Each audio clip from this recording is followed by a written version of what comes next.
दक्षिण दिशा में तुंगभद्रा नदी के तट पर स्थित एक नगर में आत्मदेव नामक एक ब्राह्मण अपनी पत्नी धुंधली के साथ रहता था। ब्राह्मण बड़ा ज्ञानी, तेजवान और सदाचारी था, जबकि उसकी स्त्री बड़ी कर्कशा थी। वह सारे दिन सांसारिक मोह माया में फंसी रहती थी और बात बात में अपने पति से लड़ाई झगड़ा करती रहती थी। वह ब्राह्मण जैसी परमेश्वर इच्छा कहकर चुप रहता था और अपना समय काटता था। उस ब्राह्मण के यहाँ कोई संतान नहीं थी। उसने संतान के लिए खूब दान दक्षिणा बांटी, पर उसे संतान का सुख प्राप्त नहीं हो सका। एक दिन दुखी होकर वह अपना जीवन समाप्त करने की इच्छा से वन में चला गया। वहाँ एक सरोवर के किनारे वह भूखा प्यासा दोपहर तक बैठा रहा। चिंता के मारे उसका बुरा हाल था। संतान न होने के कारण उसके पितरों को मुक्ति नहीं मिलेगी, यह सोच सोचकर वह हैरान परेशान था। उसी समय एक सन्यासी वहाँ आया और उस ब्राह्मण को उदास देखकर उसकी उदासी का कारण पूछने लगा। ब्राह्मण ने संतान न होने का अपना दुख उसे बताया और कहा कि उसकी पालित गाय भी बांझ है और जो वृक्ष उसने लगाया है उस पर भी फल नहीं आते हैं। बाजार से जो फल वह लाता है वे भी सूख जाते हैं।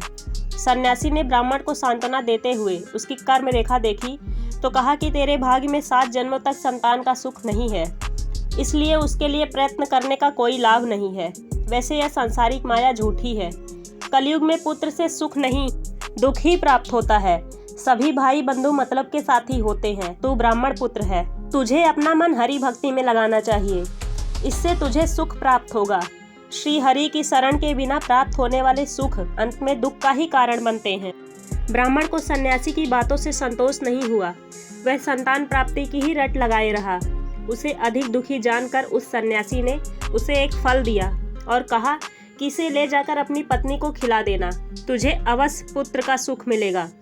ब्राह्मण खुशी खुशी अपने घर लौट आया और उसने वह फल अपनी पत्नी को खाने के लिए दे दिया और कहा कि इसके खाने से उसे पुत्र की प्राप्ति होगी। फल देकर वह ब्राह्मण नगर में चला गया। उसी समय उसकी पत्नी की एक सहेली वहां आई तो ब्राह्मण की स्त्री ने उससे अपने स्वामी की बात बताई और कहा कि वह संतान उत्पन्न नहीं करना चाहती। यदि उसे गर्भ रह गया तो घूमने फिरने, गाने बजाने, उठने बैठने में उसे बड़ा कष्ट होगा। गर्भ के कारण वह ठीक से खा पी नहीं सकेगी और जब वह पुत्र को जनेगी तब उसे बड़ी पीड़ा होगी। उसका शरीर कोमल है, वह इस दुख को सहन नहीं कर पाएगी। यदि बालक हो भी गया तो रात दिन उसके मल मूत्र को साफ करना उससे नहीं हो पाएगा। बदबू वह जरा भी सहन नहीं कर पाती, इससे तो वह बांझ ही ठीक है। उसकी सहेली ने उसे समझाया कि वह फल को कहीं छिपा दे और पति से कह दे कि उसने फल खा लिया है। सहेली की बात उसकी समझ में आ गई। उसने ऐसा ही किया। उसने फल को छिपा दिया और पति से झूठ बोल दिया कि उसने फल खा लिया है। कुछ दिनों बाद उस ब्राह्मणी की बहन उसके घर आई तो उसने अपनी बहन को उदास और कमजोर देखा तो पूछा कि यह सब क्या है, उसकी उदासी का कारण क्या है। इस पर ब्राह्मणी ने अपनी बहन को सारी बात बता दी और बोली कि वह इसलिए चिंतित और उदास है कि गर्भ तो उसके है नहीं, फिर वह अपने पति से यह झूठ कब तक छिपा पाएगी। उसकी बहन ने उसे बताया कि वह 1 माह की गर्भवती है, वह पुत्र प्रसव करेगी तो उसे दे देगी। यह फल वह गाय को खिला दे।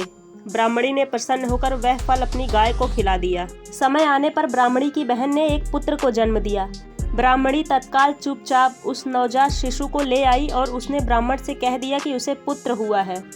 कुछ समय के बाद ब्राह्मणी की गाय ने भी एक सुंदर मनुष्य रूपी बालक को जन्म दिया।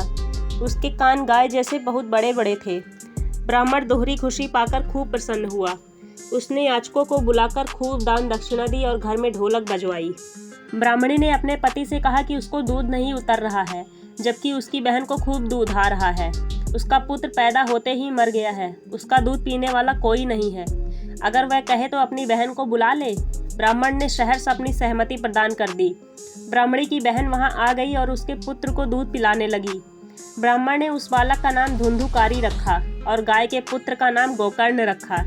वह उन दोनों बालकों का लालन पालन अच्छी प्रकार से करने लगा। जब दोनों बालक सयाने हुए तो गोकर्ण पढ़ लिखकर बड़ा पंडित और बुद्धिमान हुआ, जबकि धुंधुकारी महामूर्ख, अधर्मी, चोर, जुआरी और लंपट बना। गोकर्ण का समय धर्म कर्म में व्यतीत होता था और धुंधुकारी का कुकर्मों में। गोकर्ण का समय शास्त्रों के अध्ययन, तीर्थाटन और संत महापुरुषों के संग में बीतता, जबकि धुंधुकारी का वेश्यागमन करता और घर का सारा धन उस पर लुटाने लगा। वह धन न देने पर अपने माता पिता के साथ मारपीट करता और गाली गलौज करता। ब्राह्मण उसकी दशा देखता तो दुखी होकर कहता कि इससे अच्छा तो मैं निसंतान ही था। उसे सन्यासी की एक एक बात याद आती। वह सोचता, इस जीवन से तो मर जाना ही उचित है, इन दुखों से तो छुटकारा मिल जाता। पिता को दुखी देखकर गोकर्ण उसे समझाता कि इस संसार में दुख सुख किसे नहीं होता, आपको चिंता नहीं करनी चाहिए। संसार में राजा, रंग, धनी, निर्धन सभी के साथ दुख लगे रहते हैं। जो व्यक्ति सांसारिक मोह माया छोड़कर परमात्मा में अपना ध्यान लगाता है, सुख उसे ही प्राप्त होता है।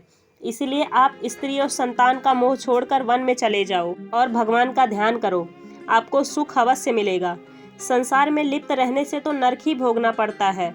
गोकर्ण की बातें सुनकर ब्राह्मण को कुछ ज्ञान हुआ और उसने अपने पुत्र गोकर्ण के कहने पर वन में जाकर अपना मन श्री हरि के चरणों में लगा दिया। कुछ ही दिनों की एकाग्रचित भक्ति से उसे मोक्ष मिल गया और उसने अपना संपूर्ण जीवन श्री हरि भक्ति में समर्पित कर दिया।